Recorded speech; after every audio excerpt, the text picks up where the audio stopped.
회개는 기쁨이요 은혜다라는 제목을 하는 말씀을 전하도록 하겠습니다. 여러분들은 언제 눈물을 흘려 보셨습니까?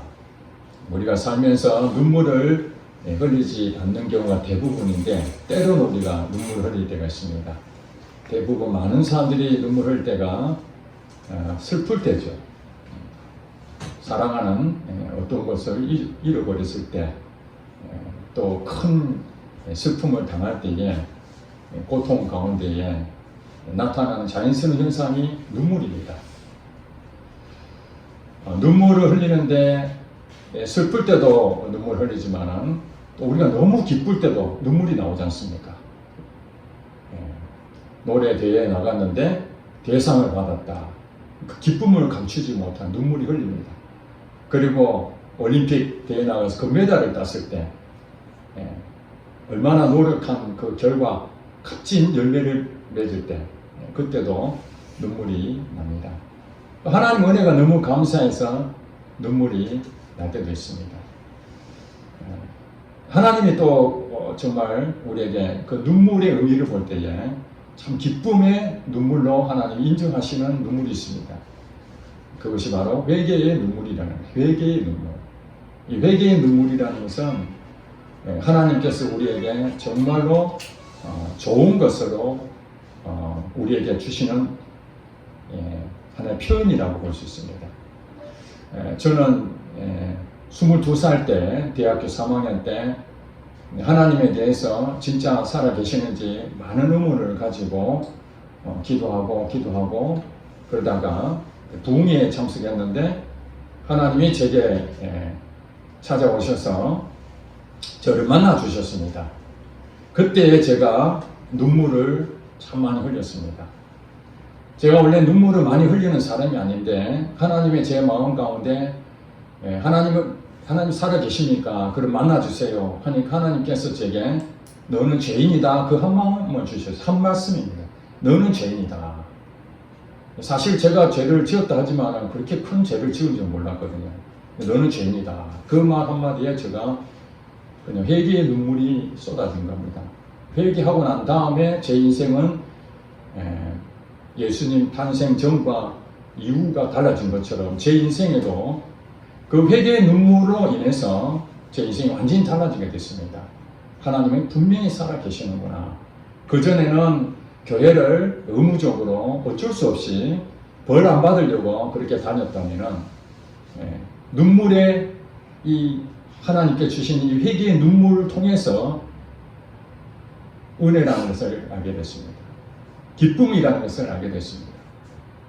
회개의 눈물을 흘리고 사람들 만날 때에 그냥 안아주고 싶고 또 이 건물도 막 살아있는 것 같고 실질적으로 살아있는 건 아니죠. 제가 바뀐 겁니다. 제가.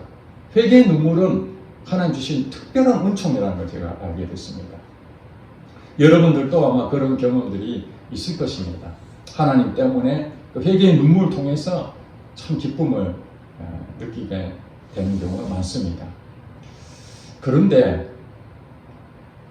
그 회개의 눈물이었던 그때는 제 인생 가운데에 그동안 갔던 길에서 하나님을 잘 몰랐을 때 하나님 만나는 회심이라고 회심. 우리 회개에 대한 용어가 우리 한국 교회에 대부분 죄에 대해서 하나님한테 용서를 구할 때 그 회개라고 주로 통칭하고 있습니다. 그것을 이제 의미적으로 말한다면 회개는 크게 두 가지의 부분으로 우리가 나눌 수가 있습니다.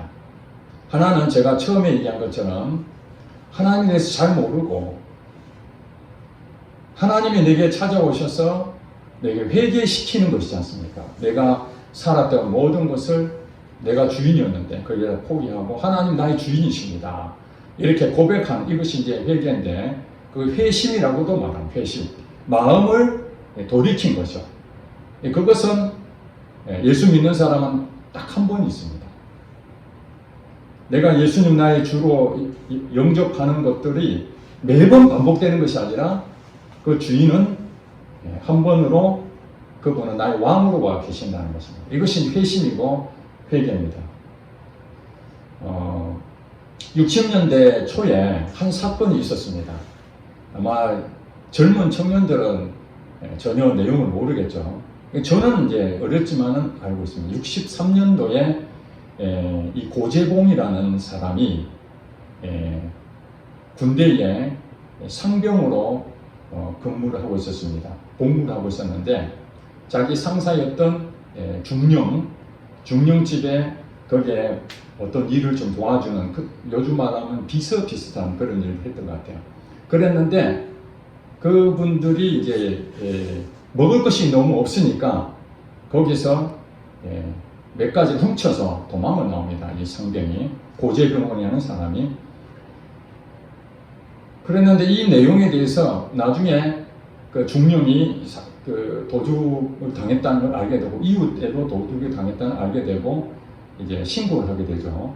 그래 결국엔 잡혀가지고 군에서 6개월을 그 징역을 살게 됩니다. 그리고 거기서 탈영해서 이제 복수를 하려고 생각한 거죠. 괘씸하게 생각하고. 그래서 이제 그 중령이 살고 있는 관사를 늘 보고 있다가 그 가서 이제 거기에 자고 있는 일가족, 우리가 말하는 이제 그 도와주는 파출부까지 포함해서 6명을 살인하는 그런 일이 있었습니다.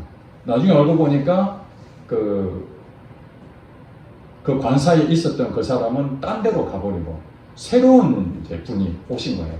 그분은 전혀 관계가 없는데 나중에 이제 알게 된 것이죠. 그렇게 해서 결국에는 이제 사형을 집행을 이제 하게 되는 상황이 됐는데 이 친구가 이제 젊은 나이에 돈도 없고 그래서 큰 죄를 졌지만은 이제 오늘 교회에서 준 성경책도 있지 않습니까? 찢어버리고 보지도 않다가 우연히 심심하니까 그 책을 보는 순간 정말 하나님이 정말 살아 계시는가 그러면서 책을 보는 순간 하나님이 마음에 감동을 줘서 내가 정말로 죄인이구나, 내가 잘못했구나, 그냥 그대로 믿게 됩니다.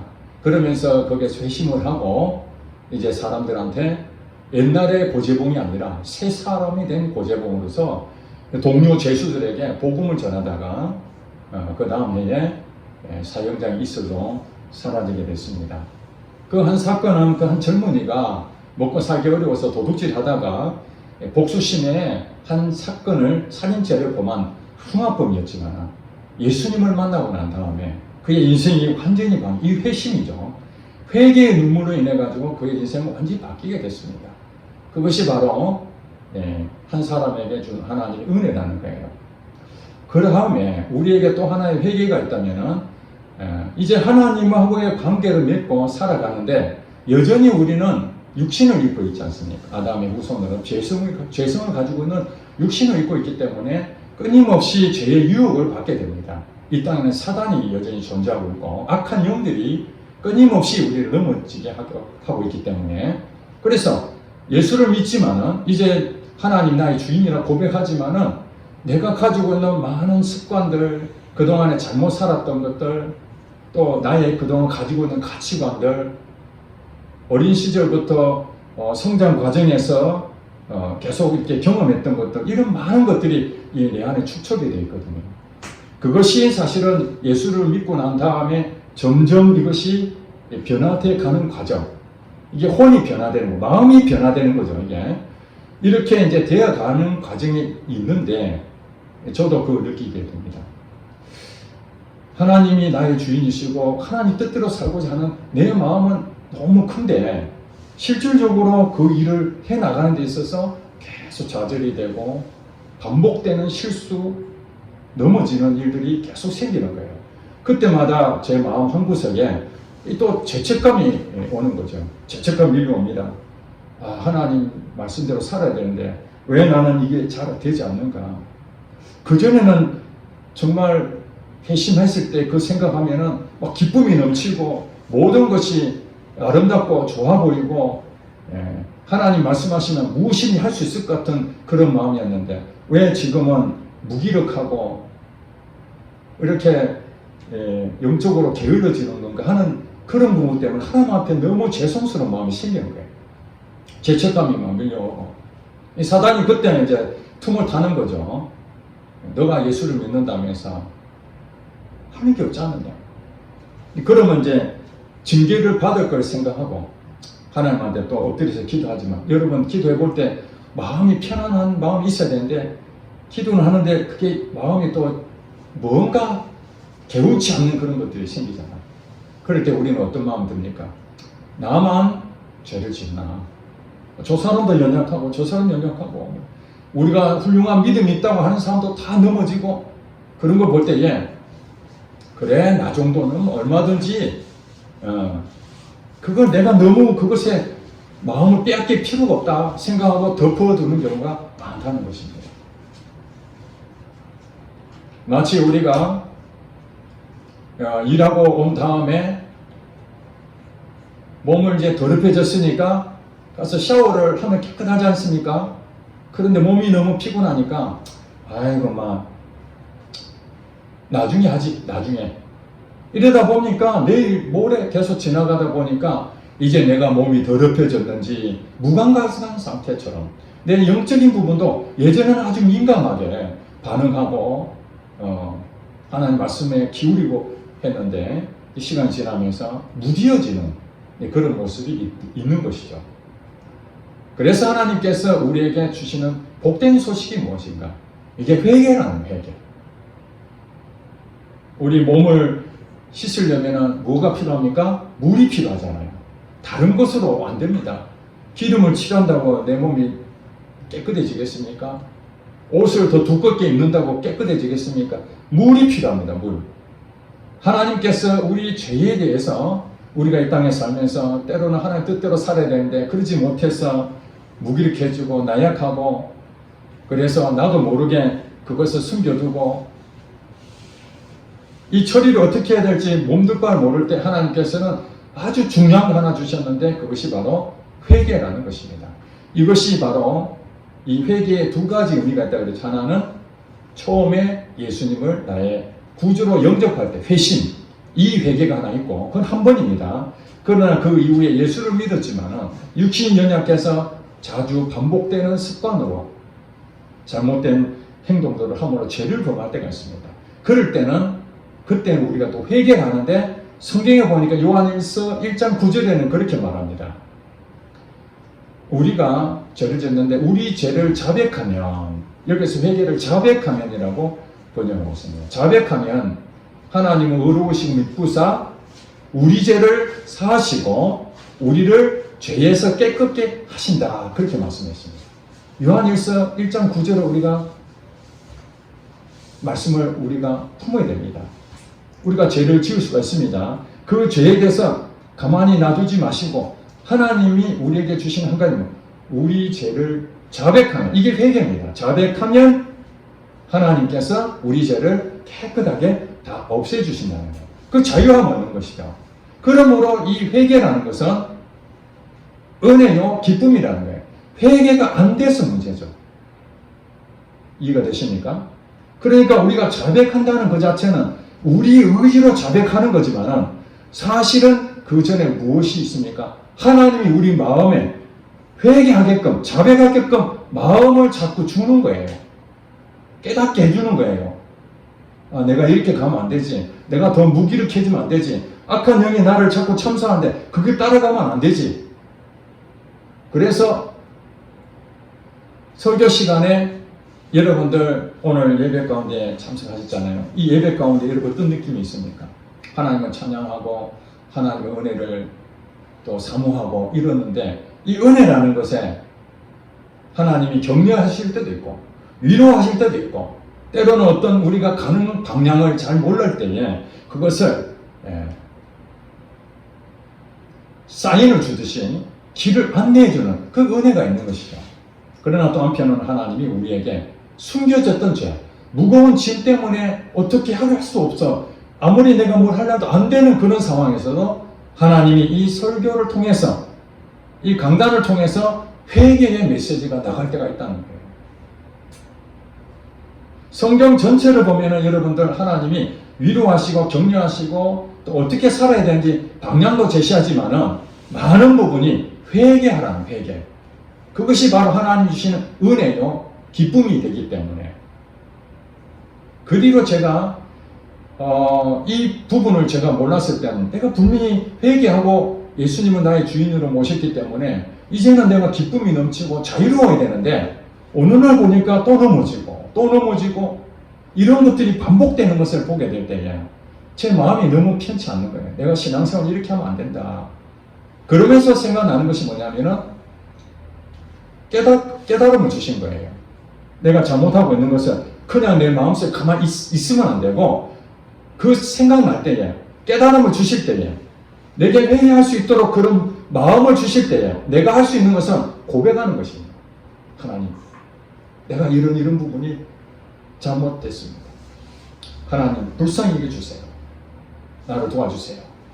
그럴 때 하나님 제 마음에 그 죄를 사해주는 그 느낌이 오는 거예요. 아, 하나님께서 내 마음을 받으셨구나. 내가 이 회개하는 것을 하나님께서 연락하셨구나. 그때에 오는 사인이 뭐냐? 평화예요, 평강. 그래서 제가 깨달았습니다. 회개하는 것이 어떻게 말하면 제가 굉장히 싫어하는 중에 하나였거든요. 회개하라 하면 여러분 어떤 느낌입니까? 죄를 범한 것을 자꾸 들춰내서 기억도 하고 싶지 않고 드러내고 싶지 않는데 그 하나님 앞에 사람 앞에 얘기한다는 건 이게 부끄러운 일이거든요. 그래서 회개하라 하면은 사람들이 별로 안 좋아해요. 회개 설교하면은 아이고 목사님 또 나를 치는구나. 내 죄를 자꾸 들춰내가지고 그거 찌르는구나. 이렇게 생각하는데 그게 아니더라고요. 하나님이 나를 찔러가지고 내게 무슨 벌을 주려고 그러고 나를 상처를 주려고 하는 것이 아니라 내가 무거운 짐을 가지고 있는데 이걸 자유함을 주기 위해서는 이 회개를 통해서 기쁨을 주시려고 그렇게 하신다는 거예요. 그래서 이 회개 설교는 그 뒤부터 제게는 정말 좋은 설교구나. 정말 여러분들 맛을 아는 사람은 그 맛의 전문가가 되면 그 맛을 알잖아요. 송승환이라고 그 연기자가 자기 개인 유튜브 방송이 하는데 본인이 옛날에 사시미인가 뭐 이런 거 먹는 그런 것들 얘기를 하는데 전문적인 그런 얘기를 막 하니까 눈이 반짝반짝 하는 거예요. 맛을 알잖아. 저 같은 경우는 그냥 해주면은 무슨 맛인지 모릅니다. 그냥 초장 맛을 먹습니다. 제가. 원래 그 회는 종류가 많잖아요. 무슨 회인지도 모릅니다. 그냥 초장 맛으로 먹는 거예요. 이게 저는 맛을 모르는 거죠. 회개의 맛이라는 것은 회개를 통해서 하나님 진정한 이 은혜가 넘치고 기쁨이 넘치면 이 회개라는 건 너무너무 좋은 거예요. 오늘 시편 51편 우리가 묵상했습니다. 17절에 17절 다 같이 읽어보세요. 시작. 하나님께서 구하시는 제사는 상한 심령이라 하나님이여 상하고 통회하는 마음을 주께서 멸시하지 아니하십니다. 이게 누가 고백했죠? 다윗이 고백했습니다. 다윗. 51편 맨 보면은 설명이 나와서 51편에 대한 이 시편 배경을 설명했죠. 뭐라고 되어 있습니까? 다윗이 밧세바와 동침한 후 선지자 나단이 그에게 왔을 때 이 고백을 했다는 거예요. 다윗이 무슨 죄를 범했다는 것입니까? 다윗이 밧세바, 우리아의 장군, 자기 밑에 부하의 아내를 왕이기 때문에 여러분 왕은 소유꾼이 무엇이든지 자기 마음대로 할 수 있다라는 그런 권한이 있지 않습니까? 이 다윗도 마찬가지로 전쟁터에 자기 부하들을 내보내고 궁궐에서 한가하니 이렇게 거니고 있을 때에 한 여인이 목욕하는 것을 발견하고 그 여인이 누군지 알아봐라. 여기까지는 괜찮습니다. 사람이기 때문에 목욕하는 거 볼 수가 있지 않습니까? 그때 유혹하는 부분이 있잖아요. 그때 하나님 마음으로 하면 안 된다는 마음을 가졌어야 되는데 다윗도 인간이었을지 모르겠어요. 그 순간적으로는 그런 생각을 갖지 못하고 그 여인을 불러서 동침을 하게 됩니다. 자기 부하의 아내입니다. 그 일로 인해서 얼마 안 있어서 임신했다는 소식을 들으니 이 다윗이 한번 즐기려고 했던 것이 이거 큰 문제가 발각된 거예요. 그러면 이때라도 본인이 하나님 앞에 엎드려서 내가 간음했다고, 왜냐하면 성경에 보면 십계명이 나오자 간음하지 말라 나왔잖아요. 내 이웃을 탐하지 말라 있지 않습니까? 이걸 다 어기게 된 거지 않습니까? 그러면은 다윗이 율법을 모르겠습니까? 십계명을 줄줄줄 외우고 있는 사람이었습니다. 하나님을 잘 아는 사람이었습니다. 그럼에도 불구하고 인간이라서 그것을 어떻게 모면할까? 먼저 그것이 생각난 거예요. 자기 죄가 들통날까봐. 결국에는 그 남편을 전쟁터 열심히 싸우고는 그 남편을 불러다가 억지로 자기 죄를 덮으려고 억지로 동침하게 만들었는데, 그 우리아가 충심이 대단했던 것 같아요. 내가 지금 전쟁에 나가서 싸워야 되는데 왕이 불러서 어쩔 수 없지만 저는 그럴 수 없다. 사리 판단이 분명하지 않습니까? 그 실패로 돌아가자 결국에는 요압을 통해서 편지를 보내가지고 이 우리아를 전장 맨 최전선에 보내 죽여라는 거죠. 여러분, 다윗이 어떤 사람입니까? 하나님의 택한 자입니다. 기름을 부은 자입니다. 하나님 말씀대로 순종했던 자입니다. 심지어는 하나님이 내 마음에 합한 자라고 인정했던 자입니다. 성경에서 내 마음에 합한 자라고 인정했던 자가 다윗이었는데, 다윗은 하나님하고 어떤 일에서 항상 물어보고, 우리가 요즘 말하는 성령의 인도를 받고 살았던 사람입니다. 그럼에도 불구하고 육신이 연약하여 때로는 그 순간적으로 죄를 범하게 되었죠. 그때도 자기가 돌이켜야 되는데 인간 생각을 자꾸 덮다 보니까 결국에는 그 남편인 우리아를 최전선에서 죽이게 만드는 살인죄까지 범하게 됩니다. 십계명이 하나가 아니고 둘도 아니고 셋, 여러 가지가 한꺼번에 완전히 죄를 덮기 위해서 더 큰 죄를 범하는, 이게 이제 다윗이 죄를 범하고 있었던 거죠. 그런데 다윗은 사실은 이 상황에 대해서 본인은 알고 있지만 다른 사람이 이걸 다윗 잘못했다라고 얘기할 사람 아무도 없습니다. 감옥에 들어갈 이유도 없어요. 자기 왕이기 때문에. 자기가 입 딱 다물면은 아무도 모르는 일입니다. 여러분, 그거 아시기 바랍니다. 우리가 은밀한 가운데 행하는 모든 것도 하나님께서는 눈동자처럼 보고 있다는 것입니다. 이 세상을 주관하신 분이 하나님이십니다. 우리가 어떤 생각하는 것까지도 하나님은 알고 계신다는 거예요. 머리털까지 세신 바 하나님, 그런 하나님이시라는 생각하면 우리가 남이 모르니까 은밀하게 하려고 하는 거, 사람은 속일지 몰라 하나님은 속일 수 없습니다. 하나님께서 나단 선지자를 통해서 다윗에게 그 죄를 지적하라고 보냅니다. 하나님께서는 다윗에게 여러 차례 회개할 기회를 줬을 것입니다. 그렇지 않겠습니까? 하나님을 몰랐다면은 나는 몰랐어요 이렇게 하겠지만은, 그가 처음 시작할 때부터 이건 율법을 어기는 일이라는 것을 알고 있었고, 그럼에도 불구하고 그걸 감췄고 그걸 또 덮었고 그러면서 연쇄적으로 하고 있는데, 말은 안 하지만 다윗 마음에 어떤 마음이 있었겠습니까? 무거운 짐이 있죠. 죄의 짐이 있는 거예요. 죄짐. 어디다 털어놓을 수 없는 그 죄짐을 지고 있는 이 상황에서 기다렸던 하나님이 여기서 안 되겠다.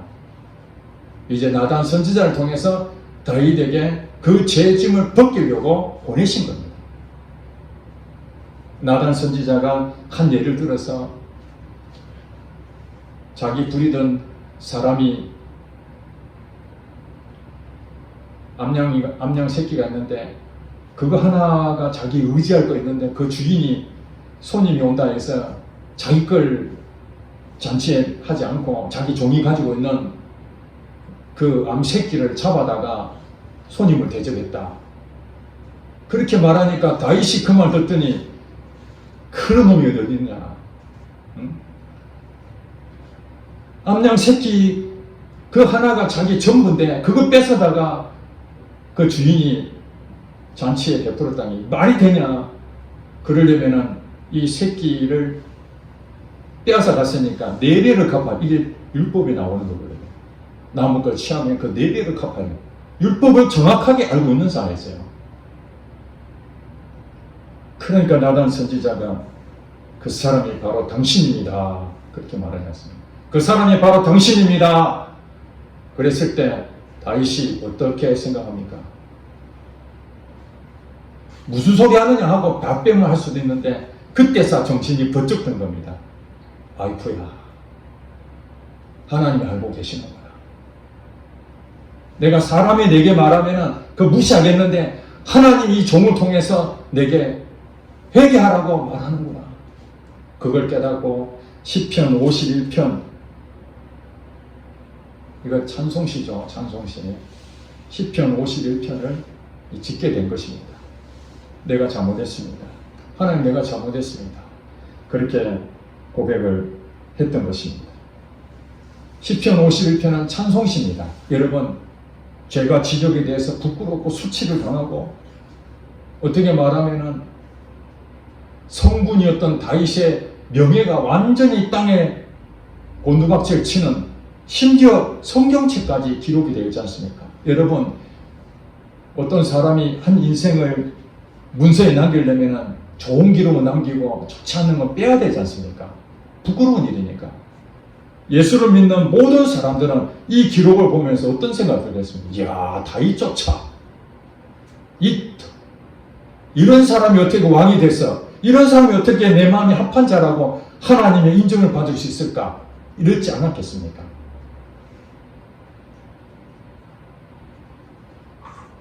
사람은 다 똑같다는 거예요, 여러분. 다윗이 하나님 마음이 합한 자였고 성군으로 추앙받는 자였지만은 그가 연약한 인간으로서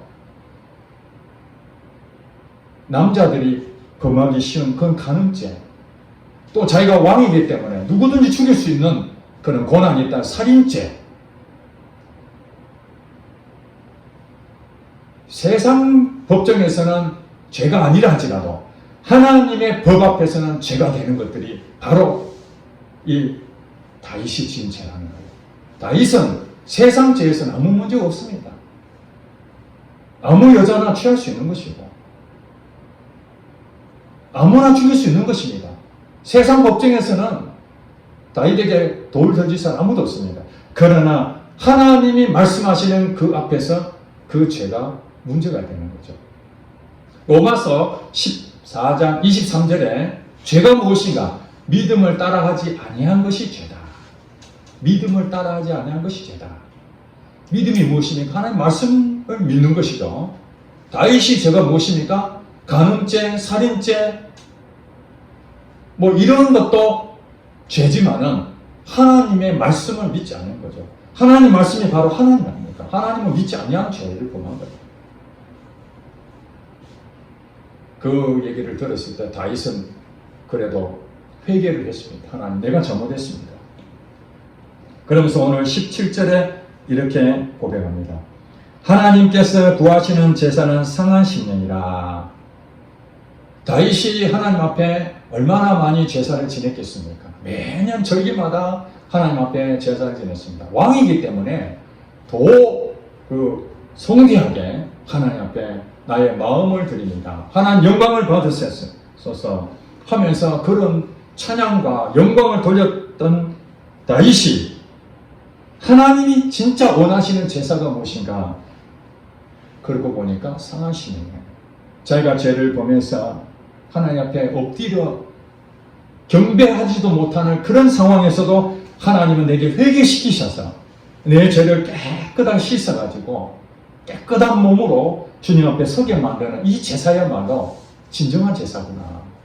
성경에 보면은 우리 동물을 바칠 때에 장애를 가졌다든지 아니면 좀 상한 것, 약한 것들을 제물 바치는 것이 아니라 아주 튼튼하고 정상적인 제물을 바치라고 그렇게 말씀하십니다. 왜냐하면 마음을 다해서 드리는 거기 때문에 온전히 드려야 됩니다. 이 예배라는 건. 그러니까 이스라엘 사람들은 아까우니까 때로는 병든 것도 주고 말이죠. 이렇게 하는 일들이 비비해졌습니다. 제사는 지냅니다. 하나님이 하라니까 율법적으로 제사는 지내는데 실질적으로 하나님이 원하시는 마음으로 드리지 않는 거예요. 그 마음의 결과가 무엇입니까? 병든 것, 짜잘한 것, 사실은 이거 팔아도 그만, 안 팔아도 그만, 그런 늙고 낡은 이런 것들을 하나님 드세요 이렇게 하는 거랑 마찬가지예요. 오늘도 우리가 예배 드리는데 그냥 이 자리에 앉아서 그냥 한 시간 율법적으로 의무적으로 성도는 예배 드려야 된다라는 마음으로 드리는 사람도 있겠지만 오늘 다윗이 고백하기는 뭐냐면 내 마음에 온전한 제사가 무엇인가? 그건 상한 심령. 이 상한 심령은 하나님이 주신 그 회개의 심령으로 나의 더러운 죄가 깨끗이 씻어진 거룩한 몸으로 주님 앞에 서 있는 것이죠. 이걸 하나님이 그 제사를 연락하신다는 거예요. 지금 오늘 이 자리에 계신 저와 여러분들은 마음으로 눈에 안 보입니다, 사람들은. 그러니까 어떤 부분으로 우리가 상태가 있는지, 어떤 사람은 깨끗한 마음으로 지금 오신 분도 있고, 어떤 사람은 사실은 회개가 일어나지 않고 감춰져 있는 상태로 온 사람도 있을 것입니다. 예배 가운데에 그걸 사모하셔야 됩니다. 하나님, 오늘 다윗이 고백한 하나님께서 구하신 제사가 상한 마음이라고 하는데 하나님 내게 상한 마음, 회개의 마음을 부어주시옵소서. 바로 이어서 뭐라고 그럽니까? 기도하잖아요. 하나님이여 상하고 통회하는 마음을 주께서 멸시하지 아니하시리이다. 이게 다윗이 고백한 것입니다. 하나님이여 상하고 통회하는 마음을 주께서 멸시하지 아니하십니다. 우리가 돈 가져와 가지고 헌금하는 거 하나님 귀하게 받으십니다. 또 우리가 잘된 것 하나님 감사합니다. 하나님 받으십니다. 그러나 하나님이 우리에게 죄가 있어도 받으시는 게 있다는 거예요. 그게 무엇입니까? 우리가 하나님께 나와서 하나님이여 내 마음이 상하고 이 통회하는 마음이 있습니다. 주님 나를 멸시치 아니하고 나를 용서해 줄 믿습니다. 이 마음으로 이 예배의 자리에 있다는 것은 하나님이 매우 기뻐하시고 우리를 회복시켜 주시는 거예요. 그래서 우리가 이 예배 드리고 나갈 때에 기쁨으로 나가는 것이죠. 은혜 받고 기쁨으로 충만해서 이 세상을 다시 사는 거예요. 매주 우리가 예배 드릴 때마다 이 상한 심령으로 회복이 되고 다시 세상을 나갔을 때에 무거운 죄짐으로 사는 것이 아니라 숨겨둔 것이 아니라 그것을 드러내놓고 하나님 찬양하고 그렇게 사는 것이죠. 미국의 한 목사님이 취미가 있었는데 그 사냥이 취미였다고 합니다. 취미. 우리나라는 사냥하는 목사님 별로 없지만 외국에는 사냥터가 많이 있었던 모양입니다. 사냥을 즐겨 하던데 하루는 우발적인 사고로 한 사람이 이 목사님이 쏜 사냥총에 맞고 죽게 됐습니다. 우발적인 사고가 일어났습니다. 그 마을이 난리 났습니다. 목사가 그 사람을 쏴 죽였다. 경찰서 조서를 받고 그러면서 고의가 아니고 우발적인 사고라는 그 부분을 해가지고 재판을 열면서 나중에 집행유예가 됐지만은 교회에서도 가만히 있을 수 없는 일이 됐습니다. 담임 목사가 목회에 전념하진 아니하고 취미생활로 사냥하다가 이런 일이 생겼으니까 물론 담임 목사도 때로는 인간이기 때문에 여러 가지 취미생활 할 수 있지 않습니까? 그 부분이 결국에는 이런 사람을 죽이는 일까지 되었으니까 담임 목사 입장에서는 사임을 해야 될 상황이 됐습니다. 교회에 중직자들 모여 성도들 모여서 담임 목사에 대해서 어떻게 할 것인가 회의를 하게 됩니다. 서로가 공방하고 그 담임 목사는 우리 교회에 자격이 없다. 어떻게 사람을 죽일 수가 있는가. 그러면서 사임시켜야 된다 하는 쪽이 있고 한쪽에서는 목사님이 이런 상황이 있는데 여기서 이제 목회 그만두면 다시는 목회를 할 수가 없으니 다시 한번 기회를 주면 안 되겠는가. 그리고 그 목사님이 하나님 앞에 회개하고 우리 성도들 앞에 회개하는 모습 볼 때 다시 한번 기회를 주면 좋겠다. 그래가지고 서로 회의 끝에 결국에는 최종적으로 담임 목사를 한 번 더 기회를 주자고 그렇게 통과가 됐습니다. 그 담임 목사는 정말 목회하면서 이런 일이 예기치 않은 일이 생길 줄 전혀 몰랐는데 결국에는 너무 큰 이 사건을 하나님 앞에 그동안 자기 목회에 대해서 얼마나 부족한 점이 많았는지 새롭게 다짐하면서 목회에 전념을 했다고 합니다. 그 이후에 성도들이 영적으로 성장하고 교회가 부흥하는 그런 얘기를 들었습니다. 그렇습니다. 다 인간이기 때문에, 사람이기 때문에 실수할 수 있습니다. 하나님은 그것을 가지고 너 실수했구나 하고 바로 정죄하고 지옥에 보내고 그런 하나님이 아니십니다. 우리 연약하기 때문에 목회자도 넘어지고 중직자도 넘어지고, 하물며 우리 성도들도 일상 살면서 얼마나 넘어진 일이 많겠습니까? 그 넘어질 때에 하나님은 반드시 무엇을 하신가? 회개의 사인을 주신다는 것입니다. 회개의 사인을. 그 회개의 사인이 말씀을 통해서 기도 가운데에, 예배 가운데에, 설교를 듣는 가운데에, 또 일상에 돌아가는 환경을 통해서 여러 가지 부분으로 하나님께서 여러분에게 사인을 계속 주십니다. 우리는 무엇인가? 그 사인을 듣고 그냥 지나갈 것이 아니라 그 사인을 붙잡고 바로 고백하면, 그게 자백이죠. 자백하면 하나님께서 우리 마음에 새 힘을 주시고 그걸 다 흰눈처럼 깨끗하게 다 지워주셔서 다시 자유함을 얻게 되는 것입니다. 네, 다시 자유함을 얻게 되는 거예요. 누가 뭐라 해도 하나님께서 용서하셨는데, 물론 우리가 사람에게 잘못하면 사람한테 잘못을 당연히 구해야 됩니다. 하나님한테 잘못을 내가 다 회개했다 해가지고 사람한테 잘못한 거 그건 나는 안 돼, 아니죠. 그건 하나님 원하시는 게 아닙니다. 성경이 그렇게 했지 않습니까? 용서해주고 잘못을, 내가 예물을 드리려다가 누구에게 혐의가 있을 만한 것을 생각나거든. 어떻게 하라고요? 예물 드리기 전에 먼저 가서 화해하고 와서 예물을 드려라. 이 예물이 무엇이? 하나님한테 드리는 나의 마음이잖아요. 내가 하나님 앞에 드리려고 하는 이 마음을 하나님 받으시는데, 먼저 뭘 해야 하는 겁니까? 내가 남한테 잘못한 거 있으면 그 사람한테 가서 내가 잘못했습니다. 그렇게 해서 그의 마음을 풀어주고 다시 와서 하나님 앞에 예물을 드려라. 이렇게 말하지 않습니까? 그렇습니다. 하나님 앞에 회개하고 사람들 앞에서도 내가 잘못한 거 생각나거든. 어떤 방법으로든지 그것을 용서를 구해야 됩니다. 그러면 자유하게 되는 것이죠. 사람들 그렇게 말합니다. 야, 그렇게 된다면은 내가 하나님께서 회개시키면은 내가 자유하니까 죄를 막 지어도 되겠네. 고민할 필요 없이 그냥 내가 하고 싶은 하다가 하나님께서 회개하라고 하면 예, 회개합니다 하면 얼마나 좋겠나. 이렇게 생각하는 사람이 있어요. 저도 그런 생각이 있었습니다. 성경에 보니까 죄가 넘치는 것에 하나님 은혜가 넘친다고 했습니다. 여러분, 죄를 많이 지은 사람 어떤 생각 들겠습니까? 그 죄가 너무 크니까 하나님이 사해 주면은 그 죄가 작게 지은 사람보다 엄청 기쁘겠죠. 그런 것처럼 야, 내가 죄를 지었으니까 뭐 더 지어도 상관없지. 어차피 하나님께서 회개시키고 용서해 줄 거니까. 성경이 뭐라 그럽니까? 그러면 내가 죄를 더 지어야 되겠다. 더 지으면 하나님 은혜를 더 주지 않겠는가?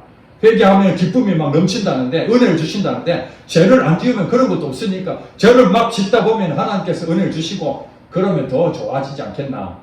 성경이 뭐라고 얘기합니까? 사도 바울이 그럴 수 없느니라. 죄가 넘친 곳에 은혜가 넘친다고 그러면 나 죄 마음대로 지어도 되겠네. 그럴 수 없느니라. 왜요? 성령님이 죄를 짓도록 하지 않기 때문에. 여러분 가만 놔두지 않습니다. 예수 안 믿는 사람들은 그럴지 모르지만 예수 믿는 사람들 하나님께서 여러분들에게 죄를 지으면 계속 생각나게 합니다. 그 죄 지으면 안 돼. 가면 안 되지. 죄를 지어도 야, 지금 그거 하면 안 되지. 계속해서 하나님 인도를 하시기 때문에 죄를 내 마음대로 지은 게 아니에요. 그건 하나님을 잘 모르는 사람이 하는 얘기죠. 하나님 진짜 아는 사람들은 죄를 지으려고 하는 게 아닙니다. 죄를 안 지으려고 하는데 죄가 지는 거죠. 죄를 안 지으려고 참 하나님 앞에 묵상하고 바르게 살려고 하는데도 육신이 약해서 또 죄를 짓게 되는 경우 있지 않습니까? 하나님, 이 죄가 나는 안 지으려고 하는데 하나님 내 마음으로 원이로되 하나님 이거 또 넘어집니다. 그럴 때를 말하는 거죠. 그럴 때 하나님께서 사인을 보냅니다. 그때 우리는 어떻게 하라고요? 그걸 붙잡고 회개하는 마음을 주셨으니까 바로 하나님 앞에 하나님이여 상하고 통회하는 마음을 주께서 멸시하지 아니하십니다. 오늘 다윗이 고백처럼 그 고백하면은 찬송시가 되는 거예요. 찬송시. 그 입에서 여러분 하나님이 내게 회개하게 하심을 감사합니다. 내가 죄를 안 지으려고 했는데 또 죄를 짓고 또 반복해서 넘어지는 죄를 범했지만 그럼에도 하나님께서 내게 다시 회복하게 하심을 감사합니다. 감사합니다 하면은요, 그게 반복해서 지었던 죄들이요 여러분 노력하지 않아도 하나님 앞에 그런 감사한 마음, 회개의 눈물, 자백하는 그 일로 인해서 시간이 지나면 그 결국엔 사라지게 됐습니다. 제 경험에 보면 사라지게 됐어요. 근데 사단은 뭡니까? 아니야, 절대 안 사라져. 너가 뭔가 이렇게 고쳐야지. 안 그러면 계속 갈 거야. 그래서 사람의 힘으로 뭘 개선하려고 애를 쓰라는 거예요. 여러분, 반복해서 넘어지는데 여러분 열심히 노력하니까 더 잘 되던가요? 아니면 더 안 되던가요? 더 안 되게 돼 있어요. 이게 성경 원리거든요. 내 힘으로 하려고 하면은 아무리 죄를 안 지으려고 애를 쓰면 애를 쓸수록 그 죄가 눈덩이처럼 더 불어나는 걸 보게 됩니다. 우리는 뭐 해야 됩니까?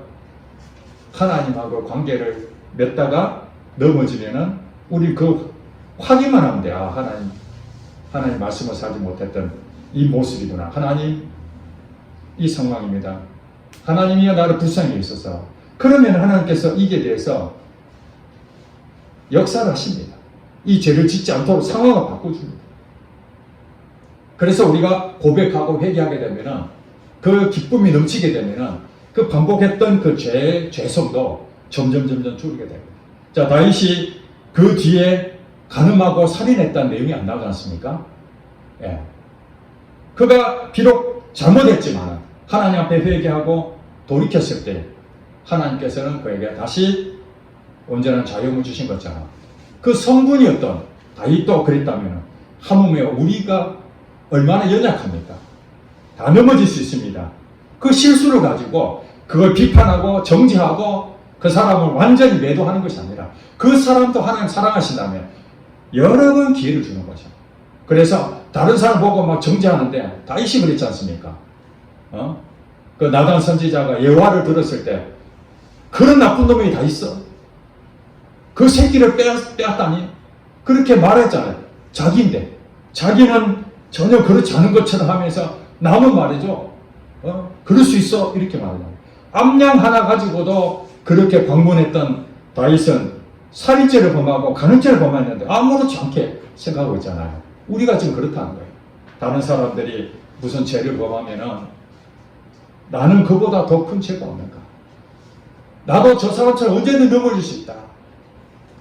비록 저는 사냥을 좋아하지 않지만 사냥이 아니라 다른 부분에 내가 취미생활해서 그 일로 인해 가지고 교회에 어려움이 생길 수도 있지 않겠습니까? 저는 그걸 조심해야 되는 거죠. 교회가 지금 그렇게 크게 성장하지 않아서 뭐 겸손할지 모르지만 교회가 조금 나아지면은 교만해지는 저분을 보고 저러면 안 되지 그렇게 말할 것이 아니라 나 자신도 그럴 수 있겠구나. 나도 언제든지 넘어질 수 있는 자야. 이 다윗이 생활했던 그 모습을 내가 반면교사를 삼고 남의 뒤를 보지 말고 내 들보를 보라는 예수님 말씀처럼 그렇다. 그럼에도 가장 중요한 건 뭐냐? 하나님 나를 사랑하사 그것을 다시 또 씻어주시고 회복시켜 주신다는 사실입니다. 회개는 무엇이라고요? 회개는 기쁨이요 은혜라. 여러분 회개하면요 그 자유함은 없습니다. 기쁨이 생깁니다. 은혜가 넘칩니다. 죄를 지으려고 한 것이 아니라 죄를 안 지으려고 하는데도 지어지는 그 죄에 대해서 여러분 회개가 올 때 여러분 할렐루야 하나님이 나를 회복시켜 주신 기회가 왔구나 그러면서 그 회개를 겸허하게 받아들이고 바로 즉시 자백하면은 여러분 자유함을 얻을 줄로 믿습니다. 기도하겠습니다.